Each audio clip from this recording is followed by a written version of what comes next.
Purpose. That's the vision of Nurture Nest on Character Matters for Nation Building. Hosted by Oluwatoyin Ogedengbe. Sundays 3 to 4 p.m. on Wells Radio 89.3 FM. Ibadan. Character Matters. Building values. Shaping lives.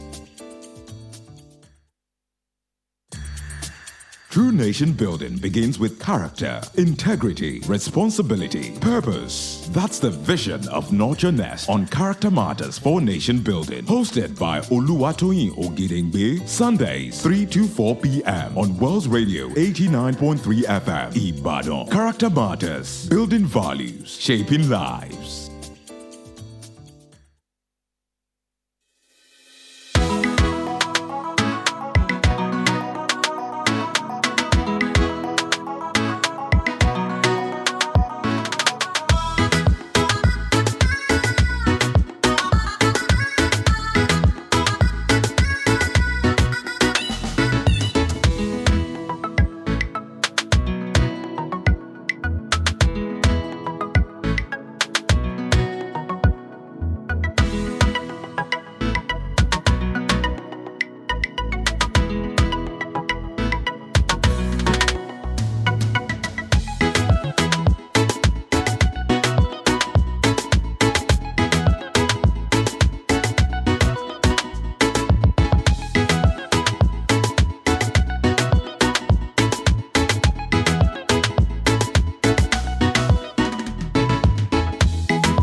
And happy Sunday to all our amazing listeners out there.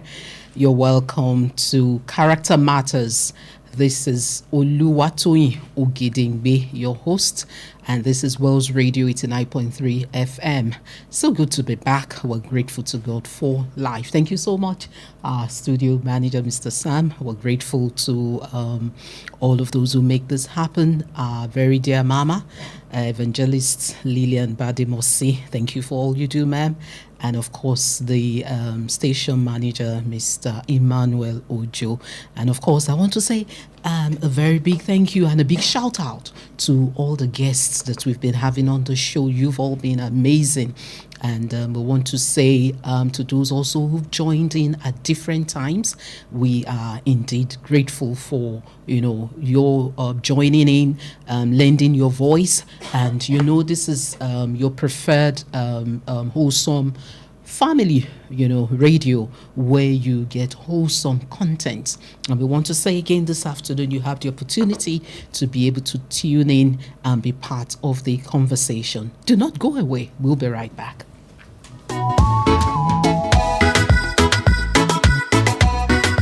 True nation building begins with character, integrity, responsibility, purpose. That's the vision of Nurture Nest on Character Matters for Nation Building. Hosted by Oluwatoyin Ogedengbe. Sundays 3 to 4 p.m. on Wells Radio 89.3 FM. Ibadan. Character Matters. Building values. Shaping lives. Your values are the foundation. Your integrity is the compass. Join Oluwatoyin Ogedengbe on a journey to reshape our future, one choice at a time. This is the heartbeat of a new nation. It begins with me. It begins with you. Together, we can make it happen. Character matters. Tune in. Take the lead. You're listening to Character Matters for Nation Building with your host Oluwatoyin Ogedengbe on World Radio 89.3 FM.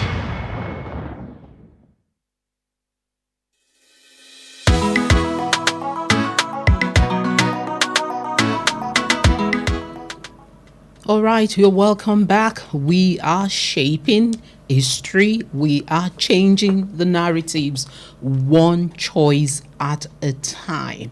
And if we're going to see the change that we all so desperately long for in our nation, Nigeria, it certainly has to begin with you and with me. The choices that we make, they add up. And today, I'm not here alone. And we have a special guest on the show today, and she's Princess Adeomi.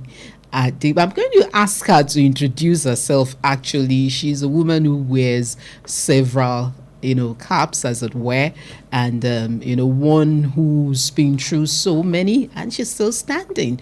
And it resonates perfectly well with the topic of the day as we're looking at an unbroken, spirit, unbroken healing the violated mind. You're welcome on the show. I want to give you that opportunity to introduce yourself. You're welcome on the show, Princess. Right. Good afternoon, Nigeria. Good afternoon, everywhere you are watching me. I'm Princess Adeomi Adebumi. I am an ad hoc star with APIN Public Health Initiative as an IT counselor tester. I'm a gender-based advocate and a PrEP champion. Wow. I'm also a child activist. I belong to CPN Nigeria Child Protection Network of Nigeria in Oyo State here in Ibadan. So good to have you on the show. You're welcome. So good to have you here. And what we're discussing today, we hear stories of violation around us. We're talking about character, and it's one thing that we keep emphasizing on this show over and over again. And we say that we're not going to get off speaking about these things until we see the change that we long for. And of course, over the internet, you've seen the viral news about a young lady, 21, 22, who took her life. And that is another pathetic story. And we're looking at, all of the issues that are involved, and you're looking at a young lady desperate for financial help, full of life, who reached out for assistance, and instead of humanity, she was violated, and she was left bleeding under the crushing, isolating weight of trauma and societal shame. And if you've been part of this show, I think about 2 episodes we've had to talk about trauma, and we want to say all thanks to God, we've had the release of the abductees who were captured right here in Oyo State, and were in captivity for about 56 days. Our hearts are very much with the families of the departed, those who lost their lives.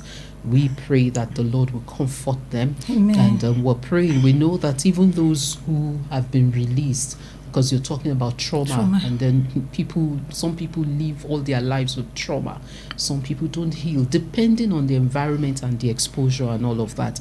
And it's one of such that you have, that young lady who ended her life, because she couldn't live with the shame. She couldn't imagine how she was going to live with the stigma of how she had been violated, of how she was deflowered, in such a cruel manner and all of that. And we're looking at this today, and like I always say on this show, we're not just talking about the girl child. It's not about one gender. Exactly. And we need to get that right. It's not about one gender.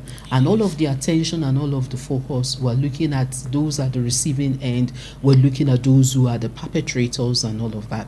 When you look at this, my first, talk to you, Princess, this afternoon is that, I because I'm looking at the vulnerabilities, we're looking at, taking a deeper look at what has happened, you see that there's so many issues surrounding this. And, from your own perspective, your frontline perspective, what was your immediate professional assessment when you heard this news? What was it? What stood out for you? What came through for? I'm sure there's so many. So. Yeah, initially I felt empathy. I felt empathy for the girl and for the immediate family. And also, I have so many questions running down my head because I do school program, meaning I go to school to sensitize the children, the students, on how to navigate life and how to recognize abuse before it's even happening, grooming. And I realized that at times it's all come down from home. Even when a child is trying to protect him or herself, the pressure from home at times pushes that child to do what he or she doesn't want to do. Push factor. Yes, because nowadays I find out that our children, young children, even before they become adults, the society puts a lot of responsibility on them. For example, why will a child in GS3 class be going to school and the mother will tell that child that when you are coming back from school, buy me fish, buy me pepper, buy me okra. With which money? With that's a question. I'm not talking about what I read online. I'm not talking about what I hear somebody saying as a story. I'm talking about what a child told me one-on-one during one of my school program here in Ibadan. So now, such a child, if the child, and the child asks the mother, "Mommy, where will I get money?" So, give me money. Say, "No, don't you know so daughter? Go and ask her how she's doing it. Do you know that kind of a thing? You see, that child of 13, 14 years old and came up to me, "Mommy, what can I do?" Or "Auntie, what can I do in such a situation?" Such a child already have responsibility that is not yet ours. So in this case, based on the video the girl made, the girl said she need to observe some family debts, family, not her own personal need. That's why I asked that question. A lot of things were, we could not really know more because there are unspoken words from this debt. Yes, we could not. We don't know whether the family is in such a debt. We don't know whether the debt is incurred on her. Maybe school fees that year on pay that is increasing. And these children, we only thought that they are children. But they have a lot of things upstairs, a lot of things going on in their head, a lot of things that they cannot even ask their immediate parent because of family background at times, the situation at home at times. And these children, they are more empathic than the other. We have some children that cannot stand their parent go through financial or any problem at all. They carried you exactly. So I felt empathic. I wish she's still alive. I wish they were able to, save her, even when she even tried that thing, that she didn't end up going like that. I was just wishing for so many things, but there are so many unanswered questions. Unanswered questions. So several unanswered I felt the questions. society at times fail us, fail the young ones, and the pressure, maybe peer pressure, the family pressure, the society pressure. What will people say? For example, she said, "I cannot go like this. How will I face my mother?" She was saying so many things. I cannot tell them. How will I face it? We are in a world or in a setting where an abuser when a victim became, subject of ridicule.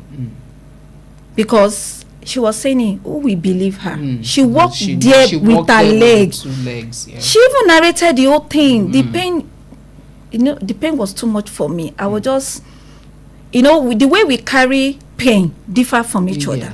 Some people, they can carry their pain very well. Their pain will become their, message. Their mess will become their message. they are ready to share whatever that they are going through openly. They don't care about what the world say. But some people cannot, and all these things, they're overwhelmed. Yes, all these things still bow down to family setting. Do you blame your children at any provocative things, or do you blame them for anything? Maybe something happened to them when they were young in school, and they come home and say, "Mommy, Daddy, this is what happened," and then you say, "Shut up, you are the cause." Are you the type?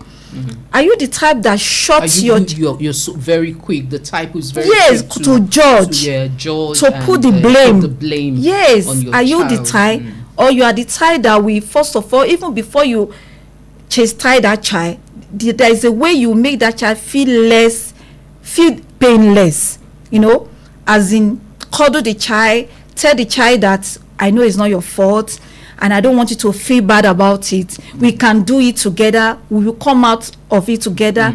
You are still you. Your problem does not define you. Whatever the world says does not define you. And you let that child know that, if it's a case rape, you are not the first person that will experience it. And you can even cite example. How easy is that? Because it's one of the things that I really want us to, tackle on the show today. Because I know you've had your bits of, exposure to violence, and for some, they find it difficult, and sometimes you try to, we're talking about empathy, so you try to put yourself in that person's shoes, but really something you have not been through, you may not be able to feel the weight of the pain that the person who goes through that situation, the pain that they go through. And it's one of the things also that was saying, but I like that point. I think we should start from the point of an environment, a kind of an environment that enables the child to be able to open up and own up to whatever mistake they've made. An environment where they are able to say, "Oh, I'm sorry, this happened." So that we are not, yes, we must maintain that balance. We must be firm, but loving. Yes, exactly. So firm and loving. You are not so, because some persons take this up and say, so are you saying we should not chastise? We should not chastise. We should no. That's not it. You have laid down rules. Where there are no rules, there will be chaos. There will be crisis. So you have rules. You have regulations. The environment is regulated. And you let them know that, yes, we have these rules and the laws in place, but should you fall short of these rules, do not get overwhelmed to the point that you begin to hide and, begin to tell lies to cover up the truth. And why do children do that? Okay. Well, with my little experience, I found out that the children tell lies when they are not allowed to share their feelings. And where a home where there is no love. Okay. Where they always look down or talk down upon every now and again. Or on a home where even both the mother and the father don't tell the truth. Where they are not open. So what the parents are modeling. Yes. For example, let me use myself as a case scenario. Please. I always tell my children that I'm a mother, but I shout a lot. Irrespective of what you must have done, please don't lie to me. Tell me the whole truth. And where did I learn it from? From my daddy. My daddy is a loving father. My mommy is all this firm mother. She was a teacher. But my daddy is a loving father that my daddy will tell me, even if you do anything bad, no matter how bad you have done, don't lie to me. Tell me the truth. I'll protect you. And he didn't just say it, he practiced it. Practiced it, okay. And you let them know. Yes, I even gave them example of what I did. And I told my daddy, and we are still best of friends. My daddy is my best friend. There's nothing I cannot tell my daddy. So because of that, when my children does anything, Mommy, I'm sorry, Mommy, I want to tell you something. I'm sorry, please don't shout at me. Don't insult me. They will start, let me know. At times I'll be smiling, and when they tell me, even if when I want to really get angry, but because I've given them my words, and I want to hear another you thing. want to be able to hear what they have to say. Yes. So and again, not only that, I want to hear again next time. Next time I will take my cool. You understand? And I will tell that even if I shout, I still love you no matter what. Nobody can replace you in my heart. The love is there. Be assured. So please, don't tell lies. Even they will even tell each other, better go and tell mommy. Don't bother to lie. She will know. You know, as a loving parent too, when your child is even going through some things, if you are the spiritual type, honestly, you should know. You will begin to sense it. Yes, and not only that, if you have a spiritual mother, I'm not talking about same pastor here. You have a mentor who is spiritually inclined. I mean, somebody who you can rely on. Because for example, now I also have my own counselor. Though I'm a counselor, but I have my own counselor. If I'm going through something, even at times she will just call me. At times see me, you know, Princess, something is wrong. What is it? Tell me. Let's talk about it. So, for example, you see, I'm going back to that case, that girl's case. I know that girl went home. The parents saw her. They're supposed to know something is wrong. So that also shows that there must have been some gaps. And the gaps that we're talking about here, where we really need to, bridge the gap and maintain balance, is that, you know, when a child gets to the point to feel that, oh, this thing I've done, I have messed up. I can't tell my parents or tell the adults or guardians around me because they will never forgive me. So we also need to be careful that we do not condone evil, we do not condone indiscipline, we do not condone all such, negative, attitudes, but we also want to be able to create that environment where the child, of course, because you have been training the child and speaking to the child from when they're little, to let them know that actions have consequences. Exactly. So you need to let them know that, but that whatever it is, you want them to feel safe. So it's a safe environment.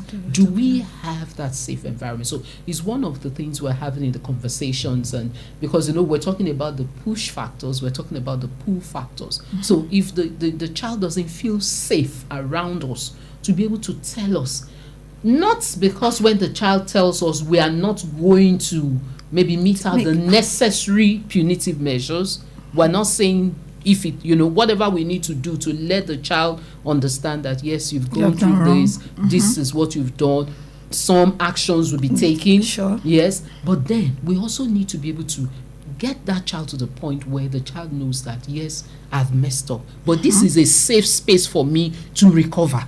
It's a safe space for me to learn from my mistakes. So I think that's really very important. So because when we are harsh, we're too harsh, it drives them away from us. Sure. And for it's really a very pathetic one, and this is one out of several, just one out of several that happen. And one of the things that we get to do on this show is to speak to our pure consciences, like we say, as parents, as adults. We are all work in progress, and like we say, there's some things also that we may have been through when we were younger, especially maybe our own times when we didn't even have a lot of like you talked about sensitization. Yes. Talked about a lot of things that go on, grooming and all of that, nowadays. that people didn't even have access to those things. So a lot of times you're afraid. So we need to be able to tell them, yes, you are afraid, and I'm glad that you are afraid. That afraid in the sense of having the fear, because it will be another thing to be concerned about if the child does something and does not have the fear. Yes, that is it. The child telling me, mommy, he knows that, or she knows that I've done something wrong. I know that I've, like you said it, there are rules. I've crossed my boundary. I've foiled mommy's rule. So now let me go and apologize. And there is something like they always tell me, mommy, I will not do it again. Okay, if you do it again, what should I do? Because you have said it that you will not do it again the other time, and you did it. So now, what should you tell me? What should I do? You'll be the one to judge yourself, and then I will not be the only one. other sibling, your sibling will also be They there, will be there. so that So it there's will not a support yes system. because even before they inform me, they already informed themselves. And at times it was better go and tell mommy. Tell mommy, I know you two, you messed up, just tell her. And again, it's they did not I did not just tell them to be doing it, I also practice it. For example, the girl left home. Let's look at it this way. The girl left home. She said, I cannot tell my mommy and my daddy, but I told my twin sister. But I did not tell my twin sister what I was going to do there. Because what? I don't know. She herself does not know. I can see grooming here. The girl was groomed. The girl was naive. The girl is not on the street. She's not the street girl. She doesn't have street knowledge. She's not streetwise. Exactly. She doesn't have it. So I think we should be taking all of this one after the other. Thank you so much, Princess, for bringing, so those are very cogent points that you are raising. Now, because there's one thing that you have a safe environment at home where you're raising your children to be godly, to uphold good moral values and all of that. But when it comes to them relating with people outside, with outsiders, I think many times, because you see the case of that lady, at least from what we saw, we may not be able to answer a lot of other questions, whether, some persons now began to bring up some old pictures that she had posted, she was pretending, she had been wayward. We do not know all of that, but based on what we heard her from say, her, how do you raise a child? The child at home is free to be able to talk to you, understand, so this is what I'm going through, this is my safe space. But how does the child identify a predator? Because that's what happened. How does the child at that point, because you look at that young lady, that she had, she had an option initially, and she had said no to that because option. she already know what she's to expect. What to expect, So, and she doesn't want to go for that. What was it at this point that she did not know? Okay. That we need to begin to speak to our young ones. And like we say, not just the females. Men, the young men, the boy child are also, men are also violated. So we're not just speaking to the females now. How do they begin to recognize all of these things that you teach them at home? How do they get to that point where they recognize that no, this one, I'm going beyond my boundaries? No. And they are able to say emphatic no, and they mean no when they say that no means no. How do they take that? When you talked about being street smart or wise, one thing is that I would have said the girl will have asked further questions, but with what she said the man will not act bad to her. So why? Yeah, that is that why when I talk about grooming, that is where I was going to. Why he has seen the guy as his advisor, as an advisor, and a counselor, because she asked for advice. Somebody want to give me this, but the person is asking for this, and the person say, okay, don't go. So that's already there is a trust there, and not only that, the guy said the man is a well-respectable person, a well-known person. He will not want to soil his name. So all of so there is trust, 100% trust. And again, when she now, should we have such kind of 100%? And that is why when it comes to issues of sexual and gender, and that is why parents, I will still go back to parents. That is what we call appropriate sex education. We do it in CPN. As a child is growing, talk about sex education. Appropriate for their age. You a male, I'm a female. I want you to come and meet me. Not in an open place. An open place, an eatery, at the bus stop. So there are already the red flag. There is a red flag, which the girl does not even have at the back. Thinking about all of that. She did not have it at the back of her mind. She has seen that person as, Jesus Christ. Jesus Christ will give you something. We give you something without expecting anything. Even while we are still sinner, he died for us. Is that not it? So, and there is what we say, that there is no free gifts, even free time. You pay for everything. Everything. You pay for your bills. Nothing is free. Nothing is free. But I can see that she's so naive and she doesn't even know life. Because, and again, we don't even know the kind of belief she has. You know, some people pray and fast that God should send their destiny helper. So she believes this is she has exactly. So, and you see, that's where also we need to correct all of this wrong information. I mean, religious institutions, organizations, helpers of destiny, and then somebody shows up. How do you tell? How do you tell that this person really has genuine intentions towards you? So, and then you have already identified some of those red flags. Somebody, this is somebody of the opposite sex. And we're not even limiting it to the opposite sex. So, because these days the issues of LGBTQ, so it's not just opposite sex. Yeah, exactly. So somebody is asking you to come see them in a place outside where you reside. And it's not an open space. It's not where in you are an not office, meeting there. It's in a hotel. So that's one red flag. That, you know, so we're speaking, and I know that a lot of young people, that would be number 2. You know why? Listening to us, yes. The person said you should come. Did you don't even know where you are going. You just assume. That's number 1 red flag. Come to do what? I will ask. Or somebody who is more streetwise, we ask. To come and do what? Is it to come and collect the money? Are you giving me free? There's some questions that you need to ask. Are you borrowing me? Are you giving me free? What do I need to give in return? Let it be done virtually. Exactly. You know? Even they do interview online now. You don't have to be present. And again, I bought the vehicle. The next thing is hotel. And again, you now say you find out that his office is in the same hotel. Wow. So, is he in the closet? So many issues. There are so many begging issues. for answer, so many questions begging for answer. And like I said, I mean, I'm particularly glad because you are one of the MSGBV advocates, and we see a lot of this happening. The work that we do as well, we see a lot of the young ladies. I work with ladies, we call them ladies of honor and virtue.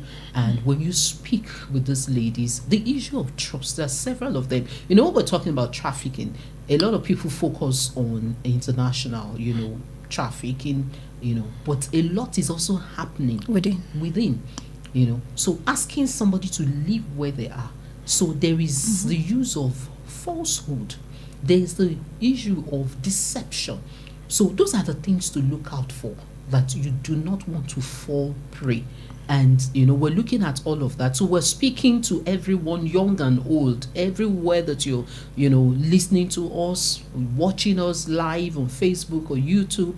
We need to sensitize the young people around us and speak to them. It's not just about you creating a safe environment in the home alone, but how do they recognize red flags? How do they recognize predators? And these days, it's not about just trusting on the surface. You can't afford to trust anybody on the surface. Just the same way that we say that predators, especially those around who take advantage of the vulnerabilities, you know, of the young people around them. It's the issue of trust. The trust. Oh, it's my uncle. He's even my boyfriend. He's my girlfriend. You know, so all manner of things. So my father. He's our pastor. He's the imam. And you see all manner of, you know, violations taking place. And we're speaking this afternoon. Maybe you're listening to us from the comfort of your home, or you're behind the wheels, or you're just somewhere and you're watching. We want you to understand that these things are real. These cases that we're talking about, they are real. But you know, we just pray that it doesn't get to an unfortunate end, just like it's happened to that young lady. We do not have to wait to have such, you know, end in unfortunate situations. Like, so there are things to do. We've talked about age-appropriate sexuality education, At home, what are we modeling to our children? Are we creating a safe space for them to be able to open up, that even if anything happens to them, they are able? We'll go on a short break, and when we come back, I'd like you to, let us into your own experience when you were younger and you were still able to open up to your dad at the point. Don't go away.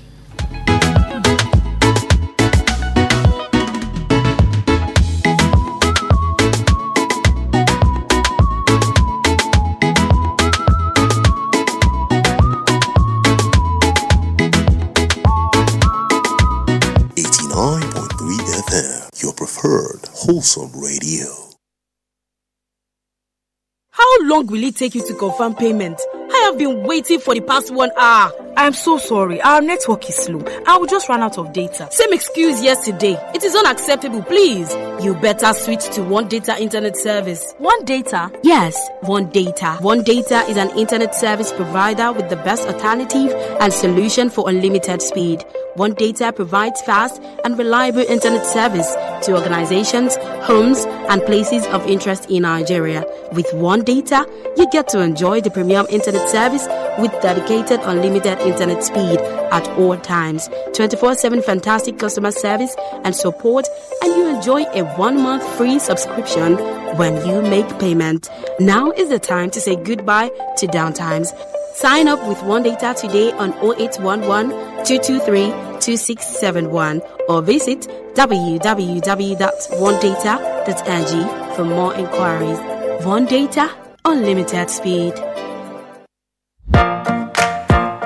Welcome to Juniors International School, Ibadan, where academic excellence thrives in an atmosphere of love, care, and safety. With a team of experienced and dedicated educators who inspire young minds in a stimulating environment that nurtures learning, creativity, character, and confidence. Our rich and dynamic curriculum prepares pupils for outstanding success in both local and international examinations, opening doors to limitless opportunities and a bright future anywhere in the world. At Juniors International School, we go beyond academics. We identify and nurture every child's unique potential, raising globally minded leaders guided by strong moral values and godly principles. Join us in shaping tomorrow's leaders today. Admission test into pre-nursery to year 5 holds on Tuesday, 4th August 2026. Venue, Juniors International School, Alafin Avenue, Oluyole Estate, Ibadan. Time 9 a.m. Admission forms are available online at www.juniorsinternationalschool.com/admissions or at the school premises. Juniors International School, Center of Excellence.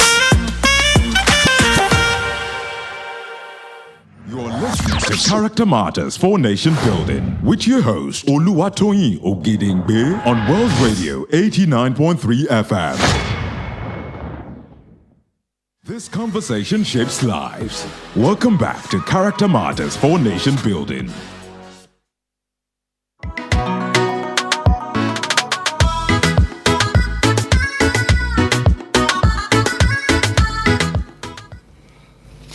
All right, you're welcome back. It's still Character Matters on Wells Radio 89.3 FM. And I still have with me in the studio Princess Adeomi.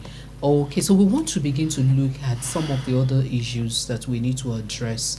Just before we went on the short break, I was talking about your experience being able to open up to say, okay, I own up to what has happened to me, because when we let the young ones understand that actions have consequences, and when the actions happen, you need to own up and take responsibility for your actions. That's part of the starting point, and that's where there's a need to set the boundary, so that when these things happen, yes, we will forgive you as your parents, as your guardians, but there are some things you will have to bear. Sure. And part of what you have to bear is the shame that may go with it. Let me. How did you cope at that age? How did you cope? Well, it's a long time ago. Well, it's an experience. It was an experience, but I thank God for the support system I have, especially my daddy. Well, when I was in school, 100 level. Shout out to daddy. Is daddy still alive? Yeah, he's still alive. Great. You know, I keep on saying my daddy. I say my mommy worse. Okay. She's gone. But my daddy is still alive.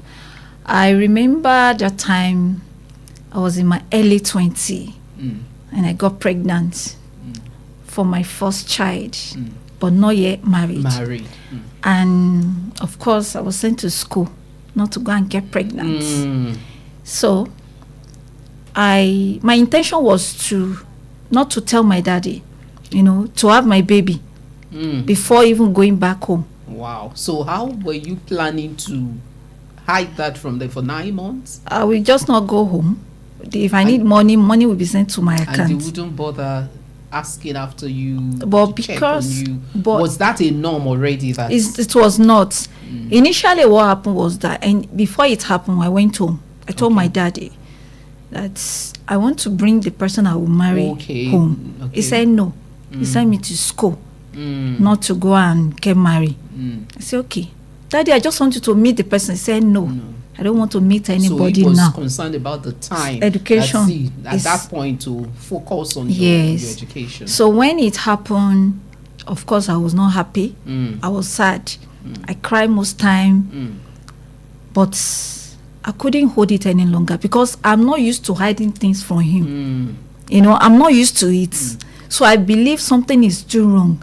So I had to call, through this night landline that you go and pay with coin, use card. That was what I used to tell my daddy. Wow. And I said, Daddy, I'm sorry. I know I've done something wrong. I've disappointed you. But I don't want to do what will even make you feel bad more. What did you do? I said, I'm pregnant. That must have been devastating for how many months? I mentioned the number of the months. Say, okay, don't come home. Wow. Because you are too young. And his voice was shaking. Wow. That's, I just want, and he told me where to go. One of his friends, a lecturer in Polytechnic Ibadan, that I should go there on Saturday with him, the man in question, and one of his friends. He doesn't want to see his parents for now, and he will be there. So he doesn't want me to stress. He said he doesn't want me to travel from Ibadan down to Oshogbo. So I went on that Saturday, and when daddy saw me, in fact, my daddy was just behaving like a woman. Wow. He was feeling bad. I'll take you on that. When you say he was behaving like a woman, so emotions, is it about gender? I mean, anybody will feel the pain that I sent you to school. So it wasn't about him being a man, or the way, he didn't shout. He didn't shout. He didn't say you this He didn't give me there's no bad word from his mouth. He was just concerned that I'm too young to go through. He was just he heard me and was saying, hey, báwo ló ṣe fẹ́ bímọ yìí báyìí, ọmọ kékeré yìí. Just as the father, me, I was looking fine. I wasn't looking tattered. I was looking okay. I even had he was concerned for you. He was not saying, she could do it. Hope you're not feeling pain. Hope your leg. He was looking at my leg. He was, because definitely it was. You were going to go through that. He checked my leg, my feet. That was why I mentioned that it was behaving like a woman. Because it's a woman that will look at your leg, so whether it's swell up. Generally, the expectation from the father would have been that, he would have given you fire for fire, hot. Like, yes, why did you? There was nothing like that, honestly. The only thing he said is that, not by price, I sent my daughter to school and she must finish her education. And he said she must go back to school. The moment she has a baby, the only thing that, do you want her to stay in my house? I said no. The man said no. He said, okay, take care of her. Don't maltreat her. When she has a baby, she should go back to school. I sent her to school not to go and marry. I don't need anything from you. And I fell off. Thank God for your dad, who has an understanding and was able to handle that situation well.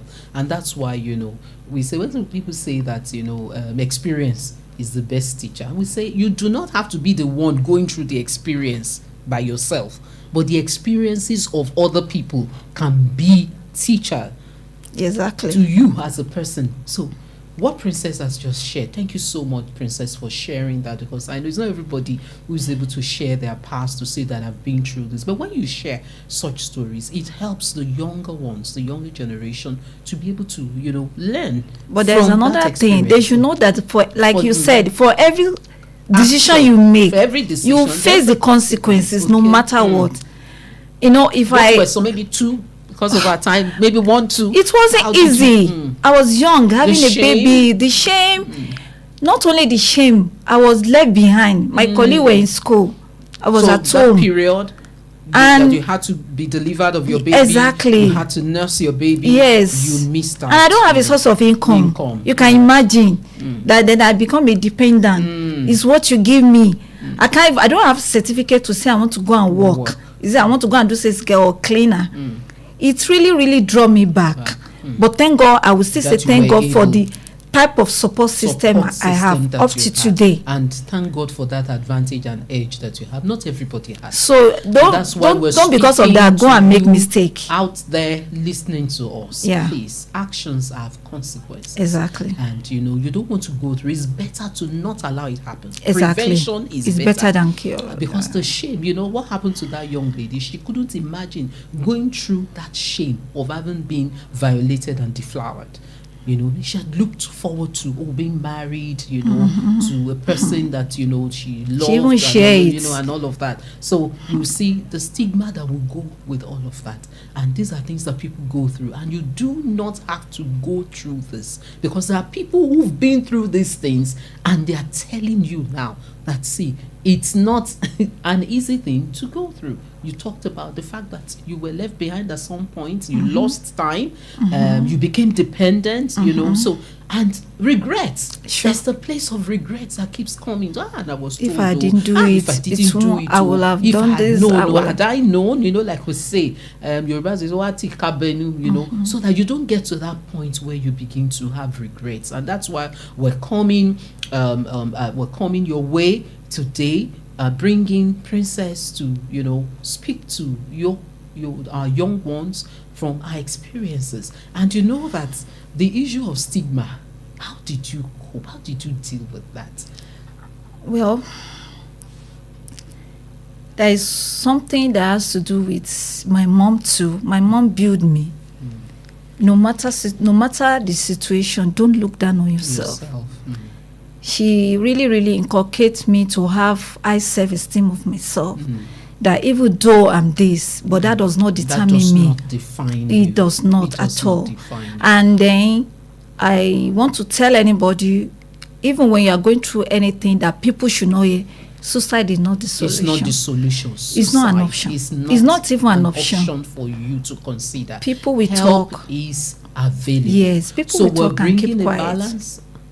We do not support in any way that you go out of your way to put yourself in situations that you will regret. But in case maybe you're already in such situations as we're speaking, and you're listening, or you later come across this broadcast, we're saying to you that help is available. Yes. Suicide is not an option for you to consider. There are people that can help. Help is available, and especially when it is a violation of your human rights. It's a case of rape.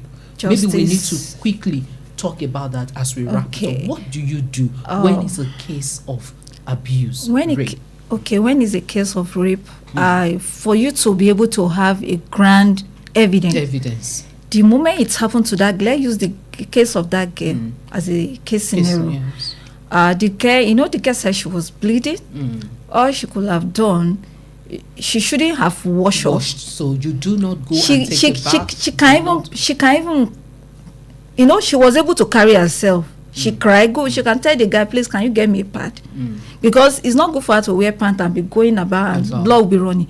And if the man gets her pad, she'll just use the pad together with semen and everything. That because we need evidence-based. All this forensic evidence. And when it's happened, don't just go to any hospital. Look for a police nearby. Every police station have their own clinic. They have what you call the gender desk. Yes, and They also the civil defense. civil defense. Has the The gender best desk. place to go to is police Okay. or civil defense. Defense. They have their own. They have gender desk there everywhere in Nigeria. Yeah, and then you can And reach then out. when she complain, they will do forensic test. So then that from test, there, yeah. she can look for any NGO. Yes, so there are, well, I'll just call out my number now in case you have anybody in that situation or somebody who's been through abuse and do not know what to do or how to go about it, and you know that justice should be served, but justice has been denied.